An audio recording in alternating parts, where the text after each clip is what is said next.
Recuerda que puedes escuchar este audio horas antes de su estreno y sin publicidad suscribiéndote en cesarvidal.tv.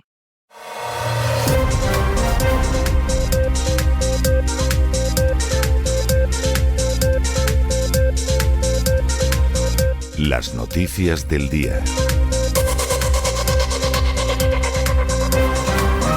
Estamos de regreso después de ese editorial que hemos dedicado a reevaluar la figura de Tejero. Tejero, que es un golpista, por cierto, un golpista bruto, incompetente, que verdaderamente descarriló el golpe. Yo recuerdo haber hablado con algún mando importante del Centro Nacional de Inteligencia en España que me dijo si Tejero hubiera tenido la capacidad de desenchufar todas las cámaras de televisión, pues esa noche Armada habría salido del Congreso como presidente del gobierno. Pero claro, entra un personaje zafio, grosero, como entró Tejero, pegando tiros al aire, diciendo quieto todo el mundo, se sienten coño, que fue una de las frases que popularizó, y a continuación intenta hacerle una zancadilla a un anciano como era Gutiérrez Mellado, como si fuera un chicuelo barrio bajero, y claro, después de eso, ¿quién iba a vender el golpe? No lo podía vender nadie. Y la culpa de que el golpe no se pudiera vender, aparte de la gente variopinta que había metido en él, pues se debió a Tejero fundamentalmente. Es verdad que lo votaron 20 y tantas mil personas en un momento dado, pero bueno, eso sobre el número de votantes en España era ridículo, por supuesto no llegó al Congreso y fue el que estuvo más tiempo en prisión y quizá ahí sea el comportamiento de las autoridades penitenciarias un tanto injusto porque había personajes que habían sido mucho más importantes en el golpe, pero claro, para muchos Tejero simbolizó la brutalidad, la barbarie, la violencia, la estupidez del golpe y evidentemente ese personaje no podía salir al mismo tiempo que los demás. Tejero pagó bastante caro lo que había hecho y desde luego hay que reconocer que se lo merecía sobradamente. De hecho, no acabó de cumplir la condena, como no acabaron de cumplir la condena ninguno de los otros condenados. En estas últimas horas se rumoreaba que había fallecido, la familia ha desmentido la noticia diciendo que es verdad que está muy grave, pero que había recibido la extrema unción, suponemos que de su hijo sacerdote y la bendición papal, y que bueno, no sabían qué podía suceder, que había pasado la noche tranquilo, pero que a saber cómo evolucionaría. En cualquiera de los casos merece la pena recordar el 23 de febrero y merece la pena recordarlo no según las diversas versiones oficiales que ha habido en estas décadas, sino tal y como sucedió. Porque a más de 4 décadas de distancia dice muchísimo de lo que fue la actitud, no vamos a hablar de la Iglesia Católica y los obispos, de los partidos políticos, de los sindicatos, etcétera, que fue bochornosa, pero verdaderamente vergonzosa, sino la propia actitud del pueblo español, porque desde luego no se lanzó nadie a la calle. Nadie pensó que había que resistir. Vamos a ver, se piense lo que se piense, cuando el 17 y el 18 de julio de 1936 en España se produce un golpe militar que también fracasó, hombre, hubo una reacción inmediata de fuerzas populares, los sindicatos, los partidos de izquierda, gente que no estaba afiliada pero que era contrario al golpe, se lanzó a la calle. El 23F la gente estaba escondidísima. Yo recuerdo mucha gente que rompió su carnet de comisiones obreras de la UGT del Partido Socialista y que lo tiró por el retrete. Conozco gente que se plantó en Portugal esa noche agarrando el automóvil o en Francia. La reacción esa no existe, por más que luego Rodríguez Zapatero, gran mentidor de la historia, pretendiera crear otro relato. El golpe lo acaba desactivando el rey, pero lo acaba desactivando el rey porque es imposible apoyar ya ese golpe. Después de Tejero, pero ¿quién podía apoyar eso? Era imposible. Y claro, el cuadro que aparece de las instituciones, que aparece del pueblo español y que aparece de las instancias internacionales es mucho más veraz, tal como nosotros lo hemos relatado, pero es que no deja bien a nadie. Bueno, no deja bien a nadie, pero efectivamente esa es la realidad y no hay más vuelta de hoja, no le demos más vueltas y hay que recordar. De eso hablábamos en nuestro editorial de hoy, pero tenemos que entrar en nuestro boletín de noticias y, como siempre, entramos con el segmento de España. Y seguimos conociendo cosas de Leire Díez, la fontanera del Partido Socialista, como si fuera la única, la fontanera del Partido Socialista, y de toda la trama de corrupción que giraba en torno al ministro José Luis Ábalos y a Santos Cerdán. Bueno, la fontanera le ofreció a José Luis Ábalos que le podía neutralizar el caso porque aquello era una operación política. Incluso le planteó coordinar la defensa de Ábalos y de Koldo García a cambio de que guardaran silencio ante los medios. Y en ese sentido, lo cierto es que Ábalos rechazó la posibilidad y en estos momentos la fontanera pues ha decidido que en fin, cuenta las cosas de otra manera y que, bueno, pues que ella no actuó siguiendo instrucciones del Partido Socialista. Claro, si ella no actuó siguiendo instrucciones del Partido Socialista, no nos digan ustedes que tenemos que creernos que actuó por caridad cristiana, que actuó por solidaridad con los perseguidos por causa de la justicia, etcétera, etcétera. Hombre, pues esto, la verdad es que da la sensación de que Leire Díez, como buena fontanera, porque el término fontanero se acuñó en la época de la presidencia de Nixon en Estados Unidos para referirse a aquellos que evitaban las filtraciones, como hacen los fontaneros siempre, y era un agente que se suponía que iba a evitar, a tapar las filtraciones que pudieran dañar al gobierno de Nixon, y aquí pues Leire Díez está también para tapar, o estaba para tapar aquellas filtraciones que pudieran perjudicar al gobierno de Sánchez. E igual que era imposible creerse que los fontaneros de la Casa Blanca no actuaban bajo las órdenes de Nixon, aunque fueran indirectas, no hay quien se crea que el Partido Socialista no está detrás de esta fontanera. Esa es la realidad. En fin, examinamos estas y otras noticias que les afectan con la ayuda absolutamente irrenunciable de María Durán. María, muy buenas noches. Hola César, muy buena tarde-noche para ti, para el equipo, para todos los oyentes. Así ha pasado una semana más. Hemos llegado al viernes casi sin darnos cuenta. Vuelvo a hablarles de José Luis Ábalos. Sé que están hartos, yo también, pero es que es el cuento de nunca acabar la corrupción socialista y lo que nos queda. Ábalos se reunió la pasada primavera con Leire Díaz, conocida como la fontanera del PSOE, donde lo hizo en el despacho de su abogado en Madrid. Según fuentes próximas al exministro, el encuentro fue solicitado por la propia Leire, quien aseguró actuar en nombre del Partido Socialista y bajo instrucciones de Santos Cerdán. Durante esa conversación le ofreció a Ábalos su colaboración para neutralizar las investigaciones del caso Koldo y desmontar lo que ella calificó de operación política dirigida por investigadores politizados. Incluso afirmó que el uno está al tanto, en lo que fue interpretado como una referencia a Pedro Sánchez, aunque Ábalos, según su entorno, no dio crédito a esas palabras. Tampoco sabemos si es que ahora estas informaciones vienen filtradas por el propio entorno de Ábalos y tiene que fingir que no se creyó que Pedro Sánchez estaba al tanto y quizá sí se lo creyó, cosa que a mí me cuadraría más. En esa cita, la exmilitante socialista propuso coordinar la estrategia de defensa de Ábalos y de su ex asesor Koldo García a cambio de que ambos, eso sí, guardaran silencio ante la prensa para proteger al partido y siguieran sus directrices. La propuesta de Leire, según las mismas fuentes del entorno de Ábalos, consistía en demostrar la existencia de investigaciones extrajudiciales que vincularía con las cloacas del Estado. El exministro, sin embargo, rechazó el ofrecimiento y dio por concluido el encuentro, que terminó con tensión. Leire Díez ha sido preguntada por El Mundo, que es quien publica la mayoría de detalles del encuentro, y ha reconocido que efectivamente tuvo lugar, pero niega haber actuado en nombre del PSOE ni haber ofrecido ayuda a Ábalos. También se ha mostrado en las últimas horas muy disgustada porque dice que ella quedó con la gente con la que hablaba en que se trataba de reuniones confidenciales, cosa que demuestra una vez más que el PSOE ha puesto un acharo al frente de sus cloacas. Asegura Leire también que su visita no respondía a ninguna investigación de Ábalos, sino a una investigación periodística sobre la aseguradora de ING y que simplemente aprovechó la ocasión para interesarse por la situación del exministro.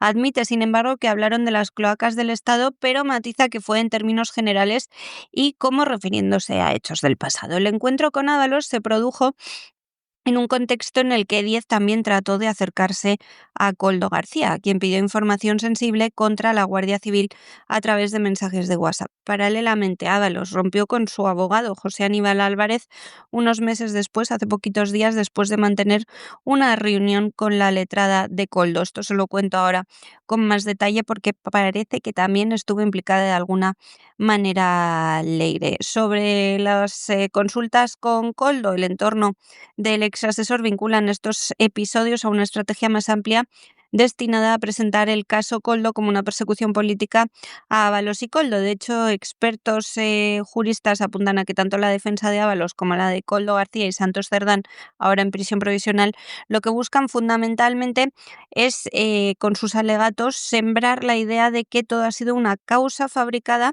para intentar conseguir que se anule todo el proceso. Leire Díez, por su parte, está imputada por cohecho y tráfico de influencias y deberá declarar el próximo 11 de noviembre. Sobre esa reunión dirigida en la sombra por Leire, también lo que vamos sabiendo es que la tarde del miércoles 8 de octubre, hace pocas semanas, Ábalos mantuvo una reunión en Madrid con la abogada de su exasesor de Koldo y con otros 4 juristas cuya identidad no ha trascendido, pero que el entorno de Ábalos vincula al llamado brazo legal de las cloacas del PSOE. Entre ellos estarían el abogado Jacobo Teijelo, defensor del exsecretario de Organización Socialista Santos Cerdán, que, como les decía, está en la cárcel. Tras ese encuentro, Ábalos decidió finalmente apartar de su defensa a José Aníbal Álvarez y confiar su representación al penalista y exfiscal Carlos Bautista. En los días previos, la relación entre Ábalos y su abogado se había deteriorado porque Álvarez le aconsejaba renunciar a su escaño en el Congreso para facilitar que su causa, actualmente en el Supremo,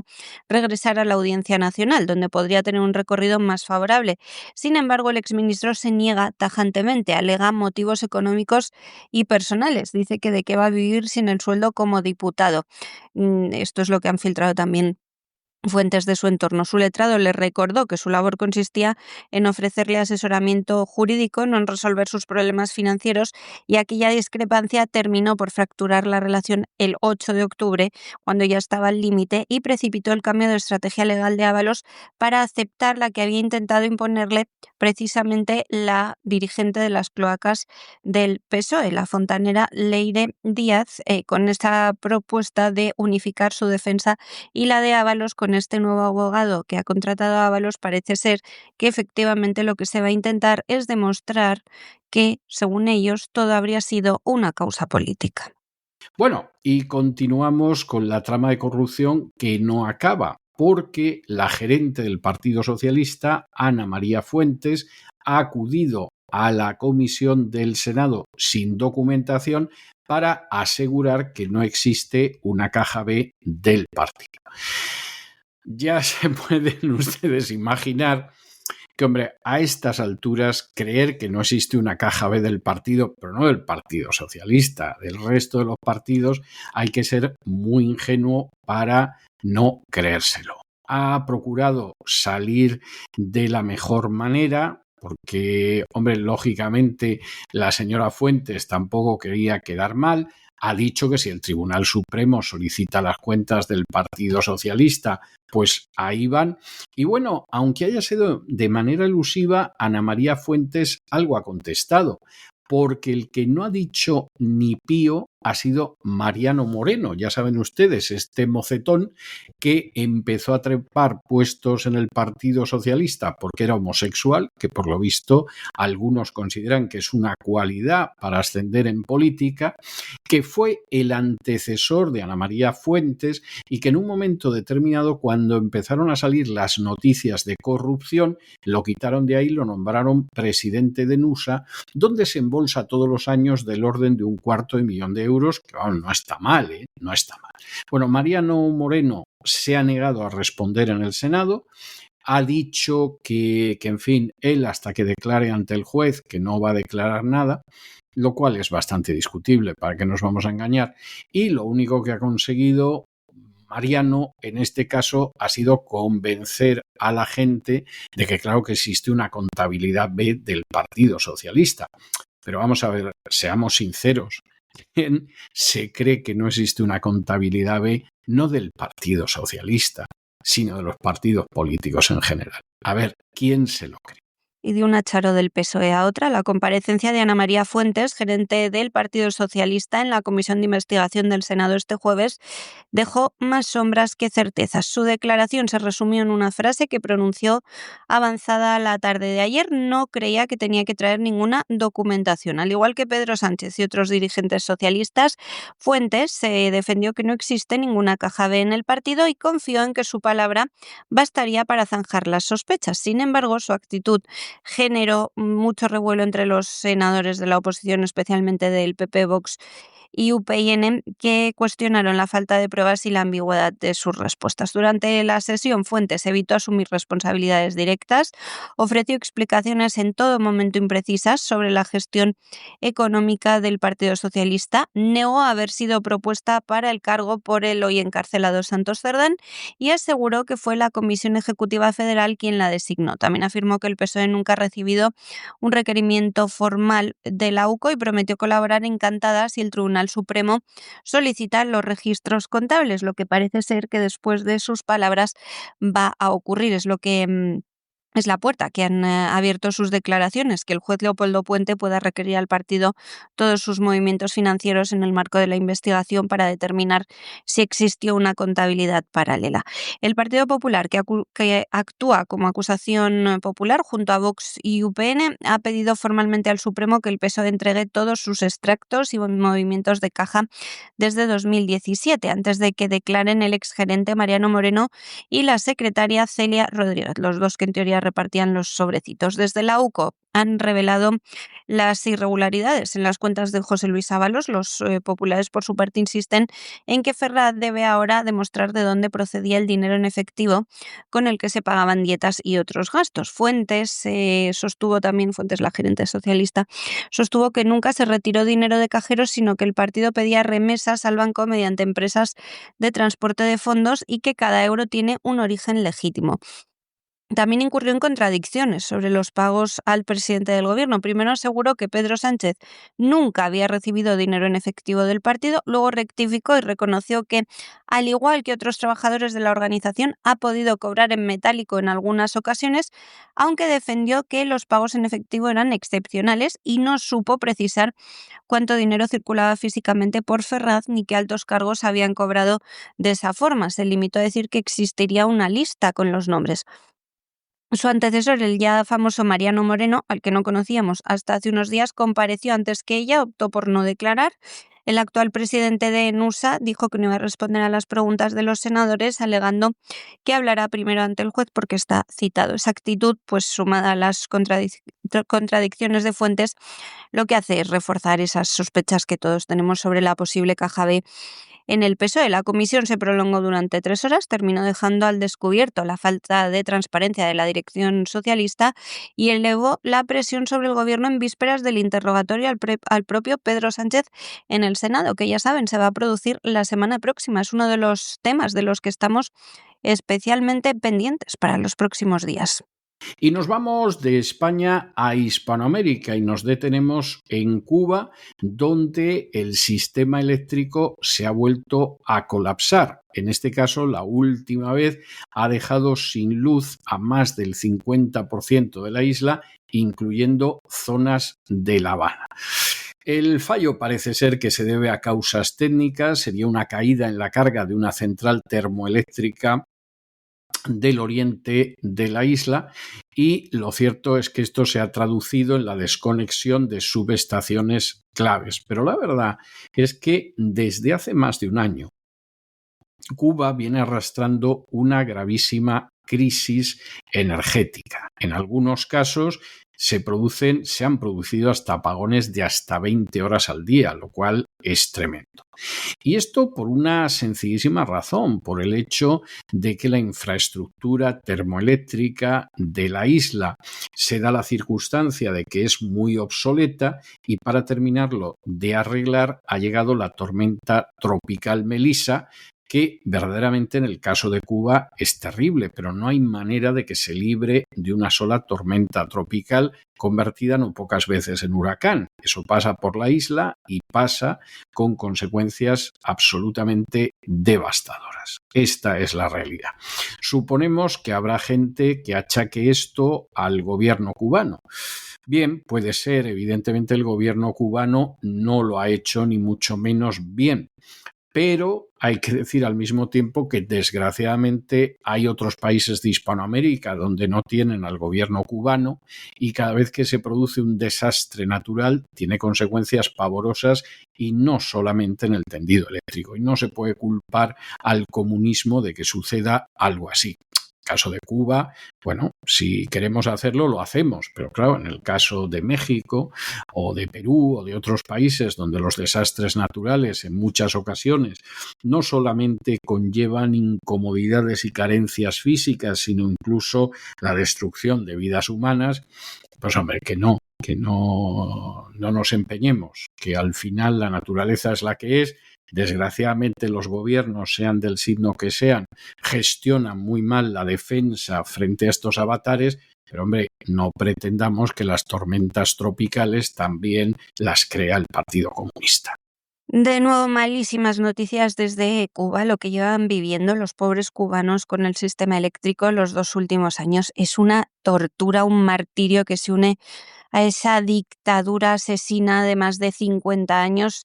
El Sistema Electrogenérico Nacional de Cuba sufría este jueves un nuevo colapso parcial, que dejaba sin luz a la mitad de la isla. Se produjo tras una fuerte oscilación en el fluido eléctrico y provocó apagones masivos en gran parte del país, incluyendo zonas amplias de La Habana. El Ministerio de Energía y Minas aseguraba que el restablecimiento del servicio se iba a realizar en el menor tiempo posible, aunque como siempre no ofrecía ninguna estimación concreta. El corte se producía tras una caída en la carga de una central termoeléctrica ubicada en la zona oriental del país, lo que activaba los mecanismos automáticos de protección del sistema y dejaba sin electricidad a más del 50% del país. El incidente se produce en medio de esa crisis energética que se prolonga hace más de un año, vamos camino de 2, caracterizada por apagones diarios que en algunas regiones superan las 20 horas seguidas. Las autoridades de la narcodictadura, las autoridades cubanas, reconocen ya que el sistema eléctrico opera al límite de su capacidad, con plantas viejísimas, averías constantes y falta de combustible y de todos los productos básicos en realidad en la isla. Actualmente la generación nacional apenas cubre entre el 60 y el 70% de la demanda, lo que deja un déficit cercano a los 1.800 megavatios en los momentos de mayor consumo. Las 7 centrales termoeléctricas principales del país, que conforman la columna vertebral de este sistema electroenergético nacional, el SEN, trabajan con equipos obsoletos y necesitan mantenimiento urgente. Además, buena parte de las plantas de generación distribuida permanecen paralizadas por la escasez de diésel y sobre todo porque no tienen repuestos de lo viejas que son. Los especialistas alertan de que mientras no se modernice el parque energético y se diversifiquen las fuentes de suministro, los apagones continuarán siendo recurrentes. El corte de este jueves se producía además en un momento muy delicado, con la tormenta tropical Melissa avanzando hacia el Caribe. Los meteorólogos advierten de que su paso puede afectar aún más a la frágil infraestructura eléctrica del país, especialmente en las provincias orientales. Las autoridades han activado protocolos de emergencia para garantizar el funcionamiento de al menos hospitales, plantas de agua y centros neurálgicos del transporte público, mientras se intenta restablecer el sistema. La población, por su parte, vive con creciente frustración ante una situación que ya para ellos es una tortura, pero cotidiana. Las largas noches sin luz y las interrupciones constantes del suministro afectan no solo a su vida diaria, sino también a la producción industrial, al comercio y al ya precario sistema de refrigeración de alimentos. En Cuba la gente se está muriendo de hambre, literalmente. Hay vídeos en las redes sociales verdaderamente espeluznantes. En estas mismas redes sociales, los cubanos expresan cuando pueden su malestar y su desconfianza en las promesas oficiales de recuperación inmediata, que cada vez tardan más en cumplirse, aunque ya saben que en Cuba la libertad de expresión está absolutamente restringida, mientras la izquierda internacional sigue apoyando a la narcodictadura asesina.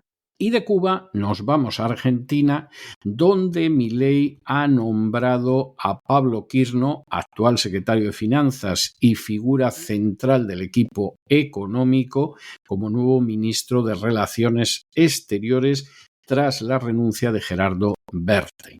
La verdad es que es algo bastante curioso lo de Kirno, porque teóricamente Kirno es un especialista en economía. De hecho, se licenció en Ciencias Económicas en la Universidad de Pensilvania. Pero al mismo tiempo fue director de JP Morgan en Hispanoamérica, lo cual quiere decir que junto con el elemento económico tiene una cierta experiencia en el terreno de los mercados internacionales. Y este es uno de los grandes problemas con los que se enfrenta Milei, y es que sus recetas económicas no están funcionando, necesita cada vez depender más de los mercados internacionales, se metió hace tiempo en la tarea de vender todas las joyas de la corona de Argentina, lo cual a algunos les parecerá muy bien, pero esto no llega ni a pan para hoy y desde luego garantiza el hambre para mañana, y parece que un tipo que ha sido parte de la escudería de JP Morgan lo podría hacer muy bien. Bueno, está por ver, porque además este cambio se produce apenas a unos días de las elecciones legislativas del domingo, que vamos a ver cómo dejan finalmente paradas las posibilidades de trabajo de Milei, aunque sinceramente no nos engañemos, los pasos que está dando Milei son pasos que no avanzan ni siquiera en la buena dirección, vamos a decir que la alcancen, no, ni avanzan en esa dirección.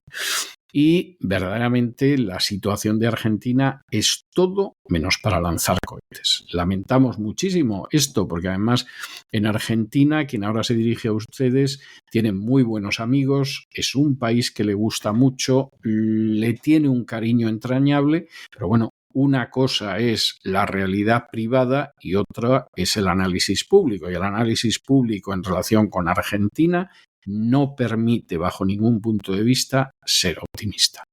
El presidente argentino, Javier Milei, ha designado como nuevo ministro de Relaciones Exteriores a Pablo Kirno, hasta ahora secretario de Finanzas y figura clave del equipo económico. El nombramiento se produce apenas unas horas después de la renuncia de Gerardo Bertein y a tan solo unos días de las elecciones legislativas que van a tener lugar pasado mañana, este próximo domingo.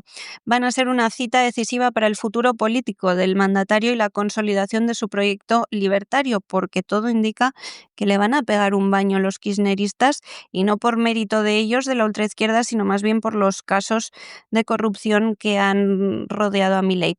Kirno es licenciado en Ciencias Económicas por la Universidad de Pensilvania, cuenta con una extensa trayectoria en el sector financiero internacional, donde fue director para Hispanoamérica del Banco de Inversión JP Morgan. Dentro del gobierno se ha desempeñado como mano derecha del ministro de Economía, de Luis Caputo, con quien lideró las negociaciones financieras más relevantes del primer año de gestión, incluyendo el reciente acuerdo de apoyo económico con Estados Unidos. Recordarán que hace unos días estuvo Milei en la Casa Blanca con Trump. La Casa Rosada ha destacado de Kirno que es una pieza fundamental del equipo que logró estabilizar la economía argentina y evitar una crisis sin precedentes. Su designación busca reforzar la coordinación entre la Cancillería y el Ministerio de Economía, consolidando también la orientación pro-mercado del Ejecutivo de Milei y su agenda de apertura internacional. Según fuentes del gobierno, el nuevo canciller centrará sus esfuerzos en abrir la Argentina al mundo mediante la firma de nuevos acuerdos comerciales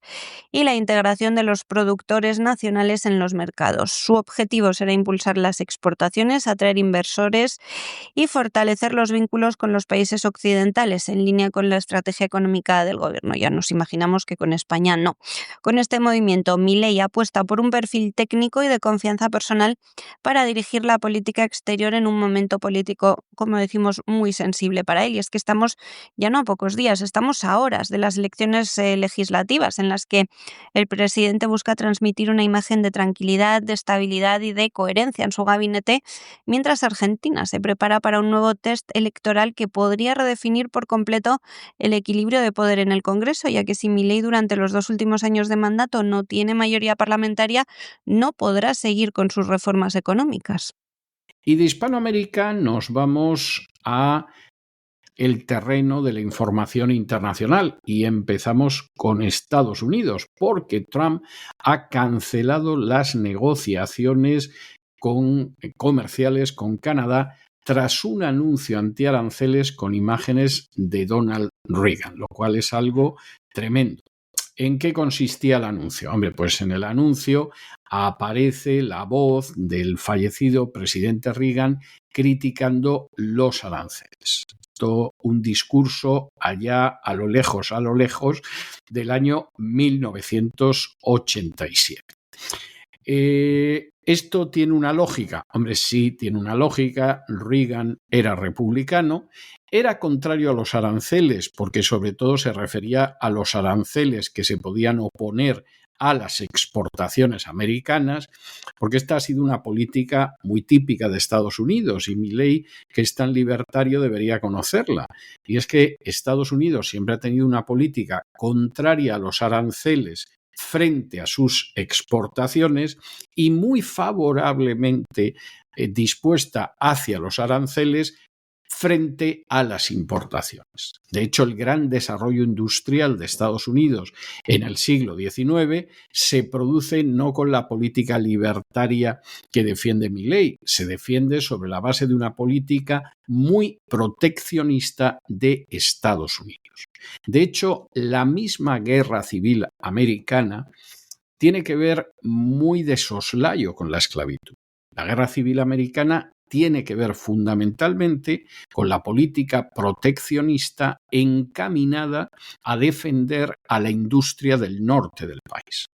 Y el sur del país, que es agrícola, lo que fueron los estados de la Confederación, optan por la salida de Estados Unidos de la Unión, por la independencia, por la secesión, porque la política proteccionista dedicada a defender la industria de los estados del norte les hace mucho daño. Porque frente a los aranceles americanos para proteger la industria, resulta que las naciones a las que exportaba agrícolamente el sur oponían otros aranceles. Y eso causaba un daño tremendo a la agricultura sureña. Exactamente igual que pasaba en España por esas fechas y también después, cuando para proteger a la industria de invernadero de Cataluña, España imponía aranceles que causaban un daño terrible a la agricultura del resto del país, tanto la valenciana como la andaluza como la castellana, porque había que defender esa flor de pitimini que era la industria catalana, ni punto de comparación con la industria del norte de Estados Unidos. Y claro, Estados Unidos ha mantenido esa política, no se engañen tampoco con el discurso de Reagan. El discurso de Reagan efectivamente era contrario a los aranceles si se los oponían a las exportaciones americanas. Pero bueno, para decir que esto de los aranceles está mal, pues evidentemente el anuncio quedaba bien. A Trump esto le ha parecido que era absolutamente intolerable, que era un comportamiento atroz y que además los aranceles pues, son esenciales para la seguridad nacional y la economía de Estados Unidos. Esto se puede discutir, pero desde luego tiene precedentes históricos importantes.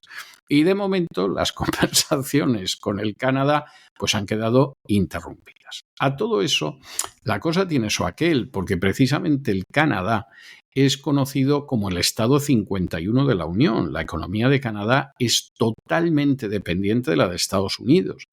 En los textos de economía se estudia lo que se denomina el efecto Canadá, que es cuando un país tiene una economía tan dependiente de la de otro país que las medidas económicas que adopta el otro país influyen en la economía propia como si uno fuera una parte de ese país. Entonces el efecto Canadá es obvio. Y desde luego, pues lo de Canadá tiene una cierta lógica para intentar defender su punto de vista, pero vamos, no tienen las mejores cartas como para levantarse ganadores en la mesa. Y en ese sentido, posiblemente la salida de Donald Trump no sea el colmo de la diplomacia y la elegancia, pero tiene muchísimas posibilidades de imponerse. Seguimos con más noticias que tienen que ver con la economía mundial, y es que el presidente de Estados Unidos, Donald Trump, ha anunciado también este jueves la ruptura total de las negociaciones comerciales con Canadá, que se acababan de restablecer, desatando así una nueva crisis diplomática entre ambos países, la enésima y el enésimo país que tiene crisis con Trump. La decisión llega después de que el mandatario acusara al gobierno canadiense de difundir fraudulentamente un anuncio con la voz del expresidente Ronald Reagan criticando los aranceles, una pieza que ha sido publicada por el Ejecutivo no nacional, sino de la provincia de Ontario. Según Trump, el vídeo fue manipulado para interferir en decisiones judiciales en Estados Unidos, una acusación que Ottawa ha negado. El gobierno canadiense utilizó un anuncio falso en el que Ronald Reagan hablaba en contra de los aranceles. Lo hicieron con el objetivo de influir en el Tribunal Supremo y en otros tribunales de nuestro país, escribía Donald Trump en su propia red social, en Truth Social, que es a través de la que habla siempre.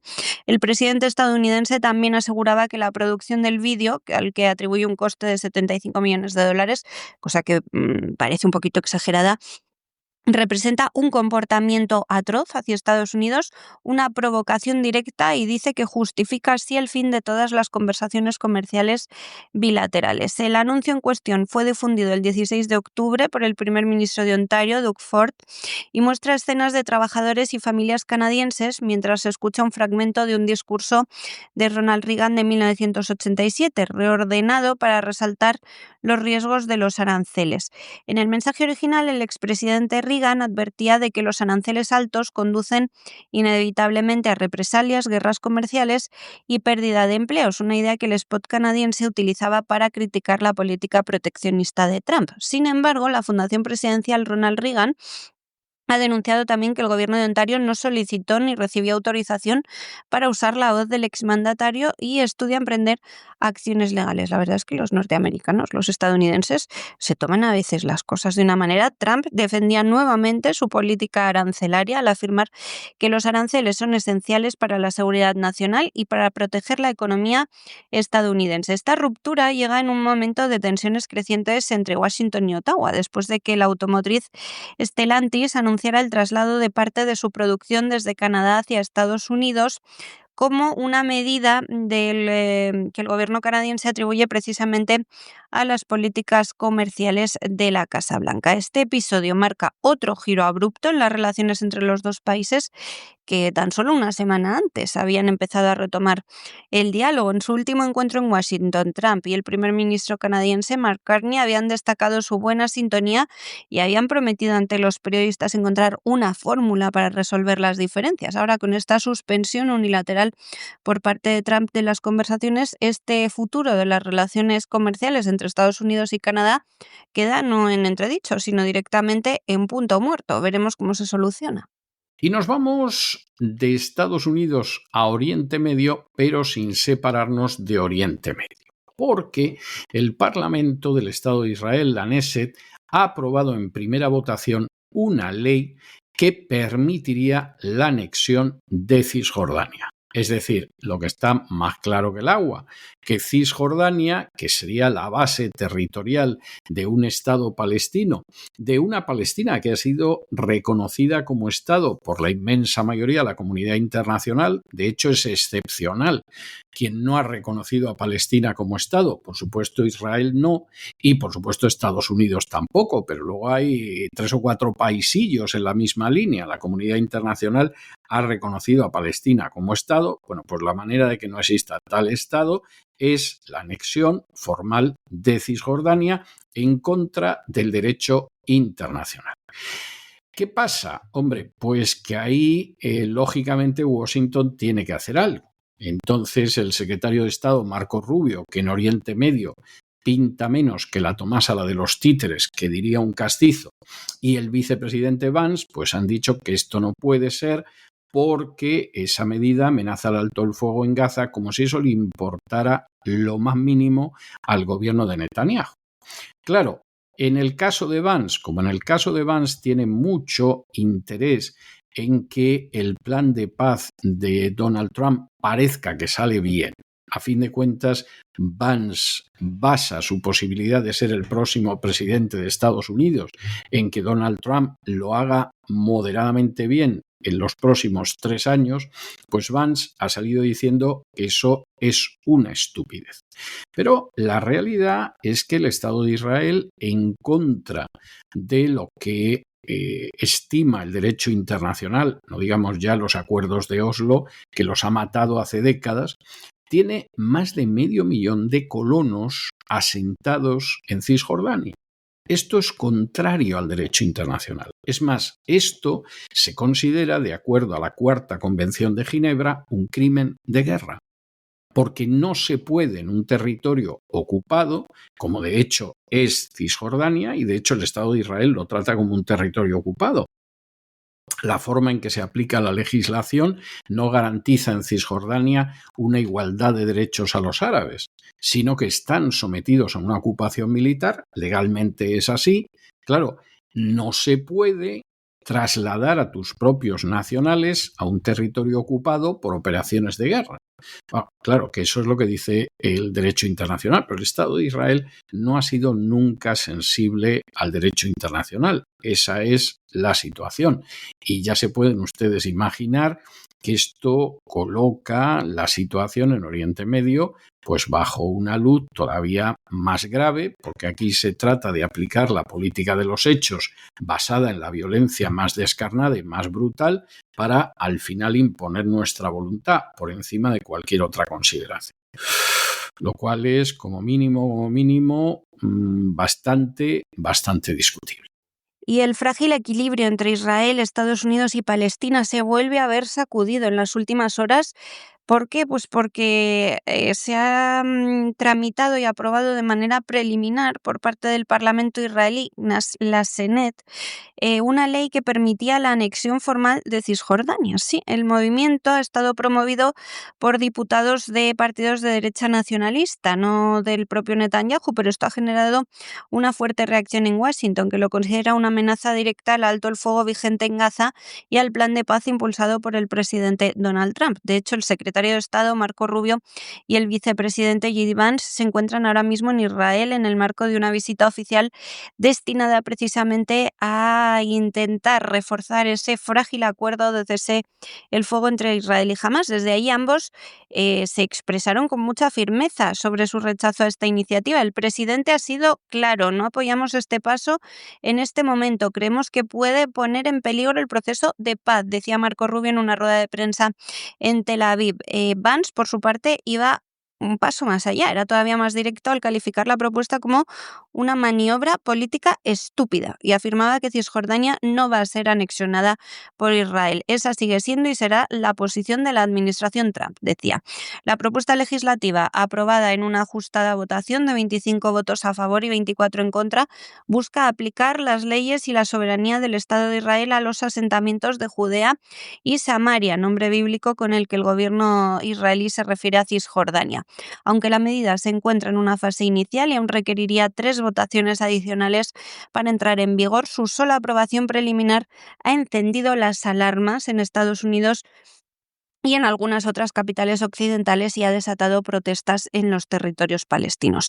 El proyecto fue presentado, como les decía, por diputados de formaciones nacionalistas fuera del Likud, del primer ministro Benjamin Netanyahu, con el objetivo de consolidar el control sobre los más de 500.000 colonos israelíes que viven en el territorio. Las Naciones Unidas y la mayoría de la comunidad internacional consideran que cualquier intento de anexión formal vulneraría el derecho internacional y supondría el fin definitivo de la solución de dos estados. Desde los acuerdos de Oslo, Cisjordania se divide en 3 áreas administrativas, de las cuales la denominada Área C, la que representa cerca del 60% del territorio, permanece ya bajo control militar y civil israelí. En la práctica, la vida cotidiana de los palestinos en Cisjordania está marcada por controles militares, restricciones de movimientos y sobre todo la expansión constante de los asentamientos judíos. Mientras tanto, la Autoridad Nacional Palestina, presidida por Mahmoud Abbas, continúa perdiendo influencia y control sobre ese territorio,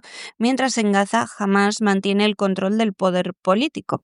La votación de la Knesset, el Parlamento israelí, amenaza con reabrir el conflicto en un momento en que el alto el fuego pende de un hilo y la región vuelve a enfrentarse a un escenario de máxima tensión diplomática y militar. Y hasta aquí hemos llegado nosotros con nuestro boletín de hoy. María, muchas gracias, muy buenas noches y que pases un buen fin de semana. Procura descansar, que la semana que viene caliente. Es todo por hoy, César. Así hemos llegado al viernes. Les deseo a todos un felicísimo fin de semana. Nos oímos ya el próximo lunes.